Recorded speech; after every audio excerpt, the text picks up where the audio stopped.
Hi, I'm Gaurav Vasisht, also known as Professor G.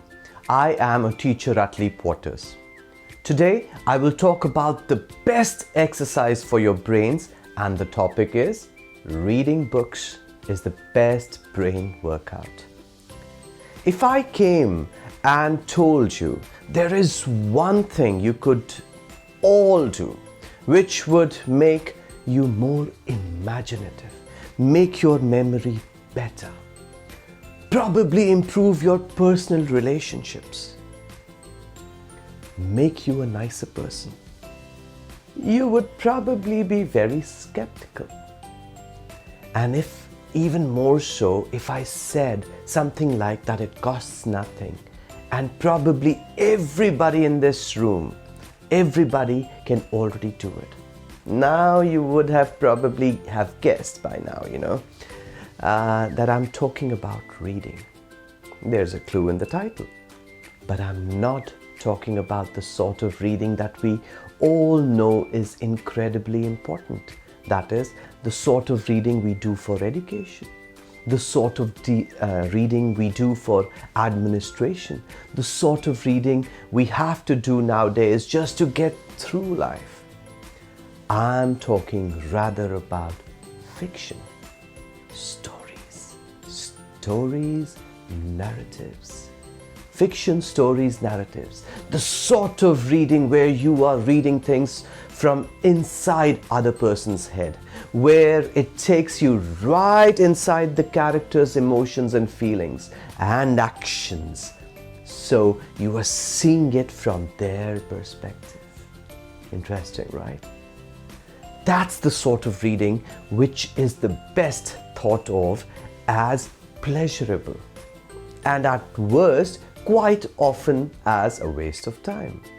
I remember my sister telling me that when she was a child, she was crazy about books, but that her teacher once ripped a novel out of her hands, saying that if you have to read, at least read something useful.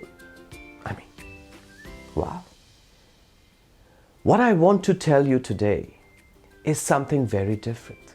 The difference is that fiction, surprisingly, is very useful indeed, in ways that we probably never previously suspected.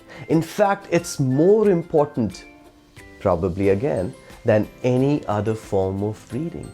And I have some evidence, which I'll come to. Now I just want to show you quickly the difference between speaking and reading, because they are very different. You need to realize this difference. Speaking is something that, again, in our genes, we already have those kind of pathways wired into us when we are born. All you have to do is put a baby around people who are talking, and sooner or later they will start to do too. It's natural. But reading is not. You could put a baby in a library surrounded by books, thousands of them, from the day the baby is born, and it would never start to spontaneously read. It has to be taught how to do it.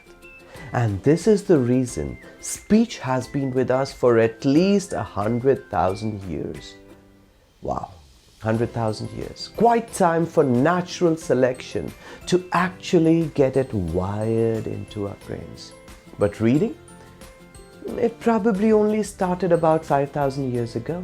And until about 100 years ago, most people didn't do it at all.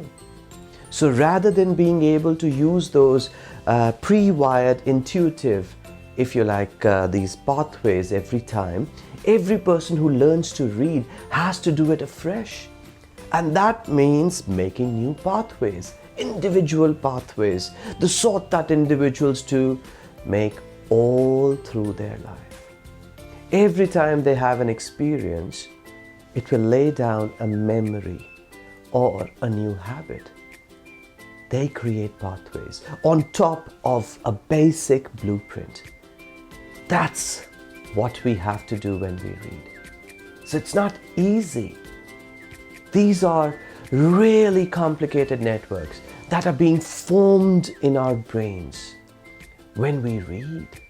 So your brain is doing a lot more work, is connecting far more parts when you read. If you like, it's more like a holistic experience. It forces you to use parts of your brain that aren't usually used. More than that, the reason for one reason why it's so widespread is that when we read things about somebody doing something, run for their life, or they're screaming, or they're frightened, what happens in the brain of the reader is that those same bits of the brain that would be active if they were doing it themselves become active. Admittedly, not quite to the same extent, of course. Or we'd act out everything we read. And we can usually inhibit them enough not to do that. I think you're getting what I'm saying. Now, this is new information which has really only come out recently. So focus on this. Some researchers from Emory University in the States, some researchers decided to see if they could actually see inside the brain. This is not my research. This is a research by researchers from Emory Universities. So they wanted to see actually inside the brain what was going on.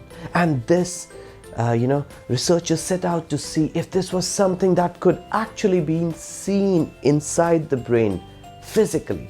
So they had lots of students. It was an experiment, a research. Lots and lots of students they took. And I think it was quite a large sample. Reading a passage of a particularly engaging and exciting novel with a lot of inside character driven stuff. There was a lot happening in that novel. And they had people read just 30 pages a night for 5 nights in a row. And then they took brain scans before the people started doing this exercise to get like a baseline and what their brains looked like before, and then they did it after. Then they had them read, and every night after they had read a passage, they came in next morning and had their brain scanned again. And every day there were differences. The differences, this is sort of a schematic picture of where the differences are found, the connections, which as a week went on and they read a passage every night, they got thicker, intenser. And they are, as you see, all over the brain. Not just in the language areas, everywhere. So this research really was telling us something. Basically, what these people seemed to be doing was giving themselves a really good workout. In fact, the brain scans looked more or less what you'd expect to find if these people had lived the events that they had been reading about. They had actually lived the experience, and it had become part of the architecture of their brain. So in conclusion, your brain needs a workout as much as your body. And reading fiction seems to be one of the best workouts for, the brain that you can get. Not only is it good for you, it's also good for society as a whole, because the brain is like a muscle.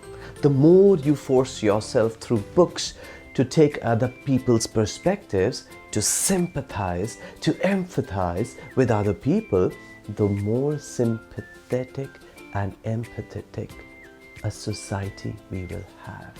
Empathy, a beautiful word. So that's what I'm aiming at. Read to give your brains a great exercise, and you won't regret it. Start reading today. Mostly fiction.